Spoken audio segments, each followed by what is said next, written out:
Pemirsa, Anda kembali menyaksikan Kominfo Newsroom. Kita ke informasi selanjutnya. Dalam kunjungan kerja ke Provinsi Jawa Tengah, Menteri Sosial Tri Risma hari ini memberikan bantuan atensi dan juga donasi kitabisa.com dengan total bantuan lebih dari 59 juta rupiah. Menteri Sosial Republik Indonesia memberikan bantuan atensi dan donasi kitabisa.com di Kabupaten Kediri dan Kabupaten Sidoarjo, Jawa Timur. Bantuan atensi diberikan secara simbolis kepada 32 penyandang disabilitas, 5 anak berhadapan dengan kasus hukum, dan 5 korban penyalahgunaan nafsa. Bantuan atensi yang diberikan berupa bantuan kewirausahaan, perlengkapan sekolah, nutrisi, peralatan alat tulis, sepatu, baju, sembako, dan vitamin. Dengan total bantuan yang diberikan yakni sebesar Rp59.474.000.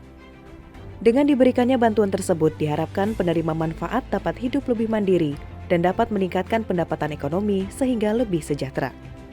Kementerian Sosial memastikan setiap warga negara memiliki hak untuk mendapatkan pelayanan dari negara, tidak terkecuali warga negara yang sedang menghadapi masalah sosial. Mereka adalah saudara-saudara kita yang memang timbangannya itu kalau dia normal begitu sama begitu. Nah, mereka memang mempunyai masalah sehingga mereka harus dibantu oleh pemerintah. Inilah yang tertuang di dalam Undang-Undang Dasar tahun 1945. Fakir miskin dan anak-anak terlantar itu dipelihara oleh negara.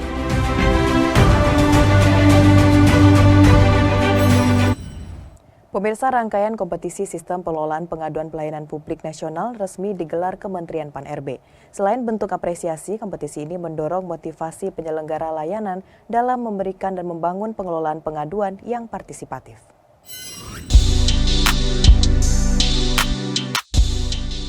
Kementerian Pendayagunaan Aparatur Negara dan Reformasi Birokrasi secara resmi hari ini membuka kompetisi portal pelaporan pengaduan publik atau SP4N Lapor.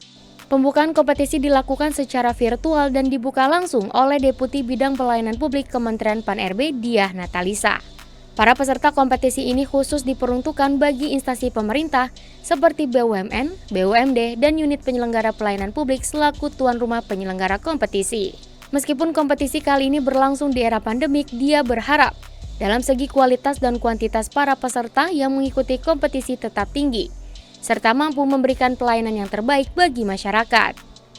Kompetisi pengelolaan pengaduan pelayanan publik akan diselenggarakan dari 18 Februari hingga 14 April 2022 melalui laman sipp.menpan.go.id. Selama 3 kali penyelenggaraan kompetisi sebelumnya, kami melihat kemajuan yang signifikan dari pelaksanaan pengelolaan pengaduan pelayanan publik oleh instansi pemerintah dan juga oleh unit pengelola pelayanan pengaduan. Kemajuan yang signifikan tersebut dapat kita lihat dalam peningkatan kinerja dalam pengelolaan pengaduan pelayanan publik yang up to date, baik dalam hal tingkat partisipasi masyarakat, kualitas pengelolaan, maupun tingkat inisiatif seluruh instansi pengelola dalam mendorong pelaksanaan pengelolaan pengaduan. Oleh karenanya, meskipun kompetisi tahun ini berlangsung di era pandemi, kami berharap animo peserta tetap tinggi secara kuantitas maupun kualitas. Karena kompetisi ini akan mengindikasikan pengelolaan pengaduan pelayanan publik yang lebih baik, di samping membuktikan semakin besar kesadaran instansi pemerintah dalam memberikan layanan yang terbaik bagi masyarakat.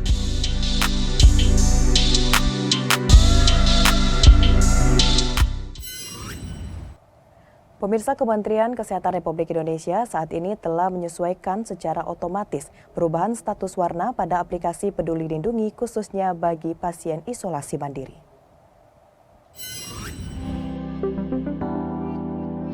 Kementerian Kesehatan Republik Indonesia menyesuaikan secara otomatis status warna pada aplikasi Peduli Lindungi bagi pasien isoman. Status hitam akan berubah menjadi hijau apabila sudah dilakukannya tes PCR ulang 2 kali pada H+5 dan H+6 dengan hasil negatif. Jika tidak melakukan tes ulang, maka di H+10 status otomatis menjadi hijau. Perhitungan hari dimulai berdasarkan tanggal hasil lab keluar. Tes ulang harus melalui tes PCR, hasil tes negatif dengan antigen tidak diakui. Apabila hasil kedua tes PCR negatif, status hitam selesai dan otomatis kembali ke warna semula. Kementerian Kesehatan telah menetapkan 4 warna pada aplikasi Peduli Lindungi, yakni hijau, kuning, merah, serta hitam. Pemerintah telah menggelontorkan dana sekitar 13 triliun rupiah dari Dana Pemulihan Ekonomi Nasional 2022. Hal ini dilakukan untuk mempercepat pembangunan infrastruktur digital sektor pariwisata, termasuk di sejumlah destinasi prioritas. Pemirsa, pemerintah telah menggelontorkan dana sekitar 13 triliun rupiah dari Dana Pemulihan Ekonomi Nasional 2022. Hal ini dilakukan untuk mempercepat pembangunan infrastruktur digital sektor pariwisata, termasuk di sejumlah destinasi prioritas. Pemerintah berkomitmen untuk memperkuat ketahanan sektor pariwisata sebagai salah satu pilar pemulihan pasca pandemi. Dalam hal ini, Menteri Koordinator Perekonomian Erlangga Hartarto menyatakan, pemerintah telah menyiapkan anggaran sekitar 13 triliun rupiah dari Program Pemulihan Ekonomi Nasional untuk mendukung pembangunan infrastruktur digital dan juga konsep pariwisata digital di masa depan.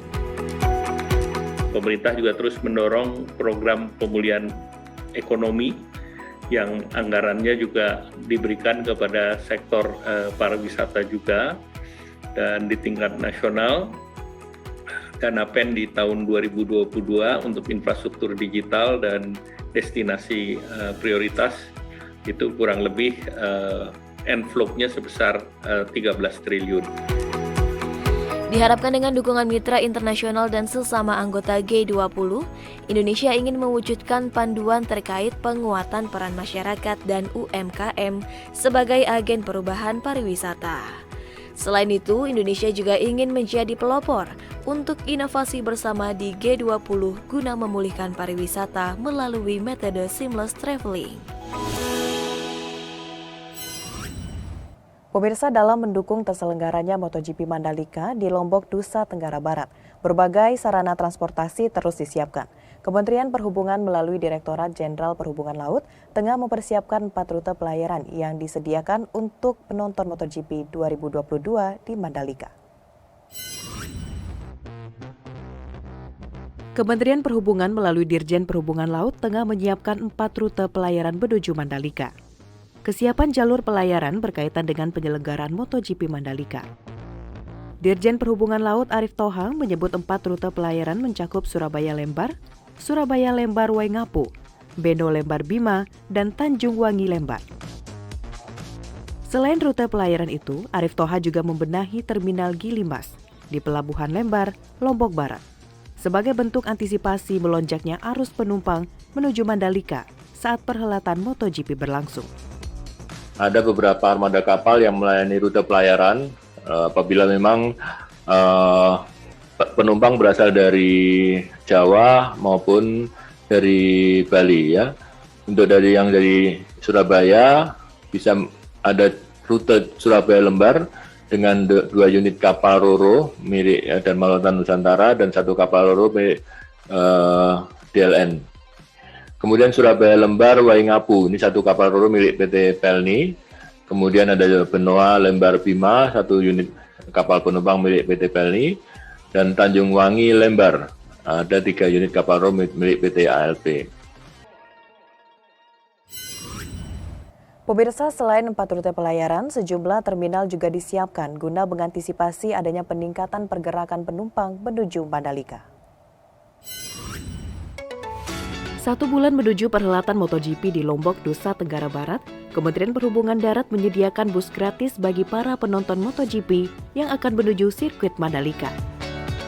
Dirjen Perhubungan Darat Budi Setiadi menyebut telah menyiapkan 278 unit bus yang akan membawa penonton MotoGP ke sirkuit Mandalika. Kedatangan penonton diprediksi akan melalui jalur udara dan darat. Adanya shuttle bus gratis dan bus antar moda diharapkan dapat mempermudah para penonton yang antusias menyaksikan langsung MotoGP.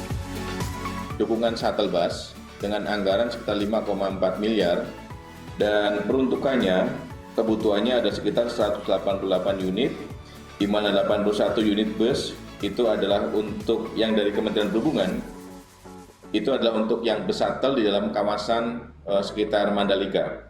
Angkutan umum itu ada sebagai backbone terhadap angkutan yang ada di sekitar Mandalika dari mulai awal sampai dengan akhir kegiatan. Pemirsa, di segmen selanjutnya Kominfo Newsroom segera kembali dengan informasi kearifan lokal masyarakat Indonesia. Tetaplah bersama kami.